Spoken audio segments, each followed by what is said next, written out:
अस्सलाम वालेकुम नाज़रीन, प्रोग्राम में खुश आमदीद। मैं हूँ एजाज़ अहमद और आप मेरा प्रोग्राम देख रहे हैं व्यूज़ ऑन न्यूज़। नाज़रीन, आज पेशावर में एक बहुत ही दिल दहला देने वाक़या हुआ। जामा मस्जिद में जो शिया बिरादरी से ताल्लुक़ रखती है, ये इमाम बारगाह कह लें, जामा मस्जिद कह लें, वहाँ एक खौफनाक धमाका हुआ और उसमें 57 अफराद अपनी जान से गए। उसकी एक वीडियो मैंने देखी। उस वीडियो में जो खुदकुश हमलावर है वो आ रहा है, फिर उससे पिस्तौल निकालता है, एक पुलिस एहलकार की जानिब फायर करता है, लेकिन दूसरा पुलिस एहलकार भाग जाता है। जाहिर सी बात है, अगर पुलिस एहलकार गैर मुसल्लह होगा, उसे गोली चलाने का हुक्म नहीं होगा तो वो अपनी जान बचाएगा, कहीं दूसरे दूसरी शिस्त में वो मेरा निशाना ही ना ले ले। लेकिन वहाँ इर्द गिर्द और काफ़ी लोग थे और उस पर एक कमेंट तो खैर ये आया कि लोगों को उसे पकड़ लेना चाहिए था। मैं नहीं समझता हूँ, जिन लोगों ने भी ये किया, ज़ाहिर सी बात है, वो अगर एक शख्स पूरी तैयारी के साथ आया है तो उसको कैसे रोका जा सकता है। लेकिन इस वाक़ये के बाद एक बहुत अहम सवाल उठा है और वो सवाल है वज़ीर दाखिला की गुफ्तगू के बाद। उन्होंने ये कहा कि जी कोई अलर्ट नहीं था। अगर कोई अलर्ट नहीं था तो फिर भी आपको तो इल्म है कि पाकिस्तान में एक अहम मामला चल रहा है। पाक ऑस्ट्रेलिया सीरीज़ शुरू हुई है और ऑस्ट्रेलियन शहरी भी पाकिस्तान आए हैं और ऑस्ट्रेलियन क्रिकेट बोर्ड के चीफ एग्जीक्यूटिव भी पाकिस्तान में हैं। उन्होंने प्रेस कॉन्फ्रेंस भी की और उस दौरान अगर कोई दहशतगर्दी का वाक़या होता है पूरे मुल्क में तो पाकिस्तान की साख मुतासिर होगी। तो पूरी तरह से मामला अलर्ट क्यों नहीं थे, लेकिन सवाल जो पैदा हुआ है वो प्राइम मिनिस्टर इमरान खान साहब के एक ट्वीट के बाद और बयान के बाद पैदा हुआ। उन्होंने ये कहा कि तमाम इंफॉर्मेशन मौजूद है कि दहशतगर्द कहाँ से आए, कैसे आए, सारी इंफॉर्मेशन मौजूद है, पहले की भी और बाद की भी। तो फिर वो गिरफ्तार क्यों नहीं हुए अब तक?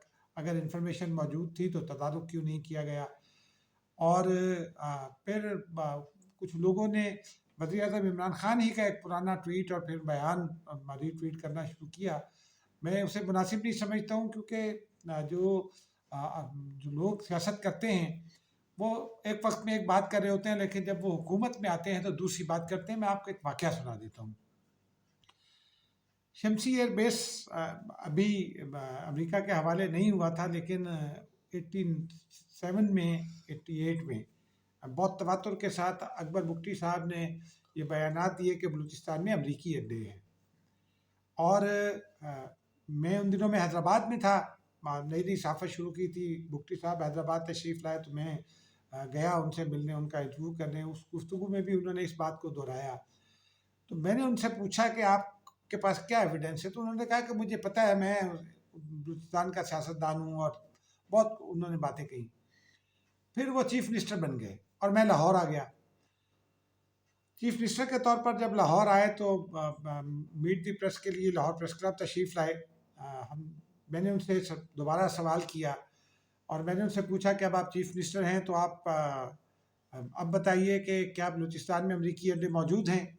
तो उन्होंने कहा कि जी मैं जब अपोजिशन में था तो मैं और चश्मा लगाता था, लेकिन अब मैं चीफ मिनिस्टर हूँ तो मेरा चश्मा बदल गया है। ये बुनियादी हकायक हैं पाकिस्तान की सियासत के, बरसगीर की सियासत के भी कह लें। तल्ख़ हकायक हैं, लेकिन यही हैं। हमें कोशिश ये करनी चाहिए कि बात वो करें जो दुरुस्त हो और फिर बाद में उसके ऊपर शर्मिंदगी ना हो। लेकिन ये जो दहशतगर्दी के वाक़यात हैं, ज़ाहिर सी बात है, ठीक है, नाअहली कह लें, गफलत कह लें, लेकिन क्या 9/11 नहीं हुआ था? इंडिया में बहुत सारे दहशतगर्दी के वाक़यात हुए हैं। ईरान में उनके जो कमांडर थे सुलेमानी, उनको किस तरह मार दिया गया। अभी यूएई में हाल ही में हुए। तो दुनिया के वो ममालिक जिनके पास वसाइल भी हैं, जिनके पास इंटेलिजेंस भी है, वो फोकस भी करते हैं, लेकिन दहशतगर्दी, कत्ल गारतगरी, जराइम को वो भी नहीं रोक पाते। 100% ये किसी मुल्क के लिए रोकना मुमकिन नहीं है। तो इस किस्म के वाक़यात में जहाँ हमें, मैं ज़ाती तौर पे ये समझता हूँ कि जो हमारा किरदार होना चाहिए वो सपोर्टिव होना चाहिए कि कोई हुकूमत हो या जो मुतासरा ख़ानदान हो, उनके ज़ख्मों पर नमक ना छिड़का जाए। ऐसी गुफ्तगू की जाए जिससे वो मुतासिर ना हो, उनके जज्बात ना भड़कें। ज़ाहिर सी बात है, कोई हुकूमत ये नहीं चाहती। मैं बहुत शदीद किस्म का नक़ाद हूँ मौजूदा हुकूमत का, लेकिन फिर भी मैं ये समझता हूँ कि ना नाअहली हुकूमतों की नहीं होती, नाअहली अदारों की होती है या फिर शख्सियात की होती है। और शेख रशीद साहब को ये जवाब ज़रूर देना चाहिए था कि उनका ये बयान क्यों सामने आया, और प्राइम मिनिस्टर साहब ने फिर बाद में खुद उनको ये ज़िम्मेदारी क्यों लेना पड़ी कि उन्होंने कहा कि मैं खुद इस ऑपरेशन की निगरानी कर रहा हूँ और हम छोड़ेंगे नहीं। नाज़रीन, अब चलते हैं प्रोग्राम के असल मौजू की जानिब। आज एक अहम वाक़या रूनुमा हुआ है, और ये वाक़या रूनुमा हुआ है रूस यूक्रेन जंग के तनाजुर में। जब से ये जंग शुरू हुई है, मैंने भी और बहुत सारे दीगर दोस्तों ने भी ये इन खदशात का इजहार किया है कि पाकिस्तान को इसका जो मौजूदा पॉलिसी है उसका कुछ नुकसान हो सकता है। मुझे चूँकि 30-32 साल हो गए हैं डिप्लोमेटिक अफेयर्स को कवर करते, मैं ज़ाती तौर पर जो मेरा तजुर्बा है उसकी रोशनी में मैं ये कह सकता हूँ, और मुशाहिदा है कि सफारतकारी एक बहुत ही मुश्किल काम है। इसके लिए आपको बड़े सब्र की ज़रूरत है, आपके अंदर भी डेप्थ होनी चाहिए, आपको नॉलेज बहुत ज़्यादा होना चाहिए, और आपको गैर जज्बाती होकर सोचने की ज़रूरत होती है। डिप्लोमेसी में जो हम ये कहते हैं ना, कौमी हमियत और कौमी गैरत, ये दुनिया भर में ऐसी चीज़ें समझी जाती हैं, ये होनी भी चाहिए। आपको अपोलोजेटिक नहीं होना चाहिए, आपको रैशनल होना चाहिए, आपको किसी दबाव में नहीं आना चाहिए, ये सब बातें अपनी जगह। लेकिन आप ईरान की मिसाल देखिए, ईरान दबाव में नहीं आता, लेकिन अमेरिका के साथ वो बातचीत भी करता है। ईरान जब ज़रूरत पड़ती है पीछे भी होता है, और फिर अपने इसी चूँकि वो उनकी तारीख़ है बहुत पुरानी, और वो कहते हैं कि हम दुनिया की सबसे पहली डिप्लोमेसी हैं, और ईरानियों का ये भी कहना है, दावा है कि डिप्लोमेसी में उनसे कोई नहीं जीत सकता। तो वो ये बताते हैं हमेशा कि उनकी डिप्लोमेसी कामयाब रहती है, और बिलाखिर जैसे अभी हाल ही में उनका मुआहदा हो गया न्यूक्लियर के हवाले से, जो तहफ़्फ़ुज़ात थे अमेरिका के भी और दुनिया के, उन पर बातचीत होगी और मामला आगे बढ़ रहे हैं। तो इसी तरह हर मामले में आपको कोई एक स्ट्रिक्ट पोजीशन लेकर अपने आप को मुश्किल में डालने के बजाय आपको ऐसे कदम उठाना होते हैं कि आप पर बात भी ना है, आप के लिए मुश्किल भी ना खड़ी हो, और काम भी हो जाए, आप जो चाहते हैं वो पॉलिसी भी इख्तियार कर ली जाए। मौजूदा हुकूमत ने जो 3 नुकात पिछले दिनों हमने आपको बताया भी था कि किन किन बुनियादों पर पॉलिसी इस्तवार रखी जाएगी। उसमें दबाव नहीं लिया जाएगा, अपोलोजेटिक होने की ज़रूरत नहीं है, और फिर पाकिस्तान ने अपनी नेशनल सिक्योरिटी पॉलिसी में ये भी कह दिया है कि पाकिस्तान ब्लॉक पॉलिटिक्स का हिस्सा नहीं बनेगा और साइड्स नहीं लेगा। लेकिन इस वक्त पाकिस्तान की जो पॉलिसी है वो दिखाई दे रही है कि कहीं ना कहीं वो किसी न किसी साइड पर है, और आज उसी साइड का एक अफेक्ट, साइड इफेक्ट भी नहीं, डायरेक्ट इफेक्ट सामने आया है। मुशीर कौमी सलामती डॉक्टर मोहित यूसुफ को बरतानिया जाना था, और इसके लिए उन्हें दावत भी बरतानवी हुकूमत की थी, यानी बरतानवी काउंटर पार्ट की। और फ्लाइट से शायद चंद घंटे पहले मेरी मोहित साहब से बात नहीं हो सकी। मैंने ट्राई की नेशनल सिक्योरिटी में डिवीज़न में कुछ और लोगों से भी बात करने की कोशिश की, नहीं बात हो सकी। कल कोशिश करेंगे कि इसके ऊपर उनका मौक़िफ़ लिया जाए। लेकिन उनका दौरा, जो सफारती राय हैं उन्होंने ये बताया कि उनका दौरा बरतानिया ने मनसूख कर दिया। क्यों मनसूख कर दिया?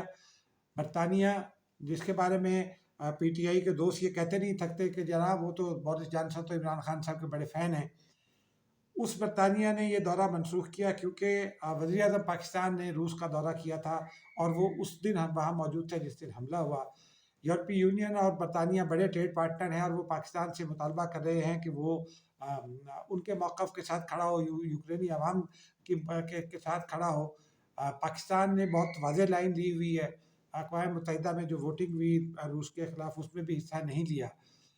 तो ये पाकिस्तान के लिए एक डायरेक्ट इफ़ेक्ट आया है, और इसका पाकिस्तान को अगर अभी संभाला नहीं दिया गया, और अभी यूँ समझिए कि हेक्टिक डिप्लोमेटिक एफर्ट्स नहीं की गई, तो ये इस किस्म के वाक़यात बढ़ते चले जाएंगे। क्योंकि गुज़िश्ता रोज़ ही ये बात सामने आई थी कि पाकिस्तान में यूरोपीय यूनियन के 22 ममालिक के सफ़रा ने हुकूमत पाकिस्तान को एक ख़त लिखा है कि वो पोजीशन वाज़ेह करे, और वो यूक्रेन के साथ खड़ा हो, और ब्ला ब्ला ब्ला। और फिर जब हमने ये आज दफ्तर ख़ारजा में सवाल किया, तो तर्जुमान दफ्तर ख़ारजा ने कहा कि सेक्रेटरी दाखिला ने ये मामला उठाया है मुतल्लिका एम्बेसीज़ के साथ, और اور یورپی یونین کے ان ممالک کے ساتھ نے یہ تسلیم کیا کہ ان کے سفراء نے غیر سفارتی حرکت کی ضرور ہوگی، لیکن یہ حرکت کیوں کرنا پڑی؟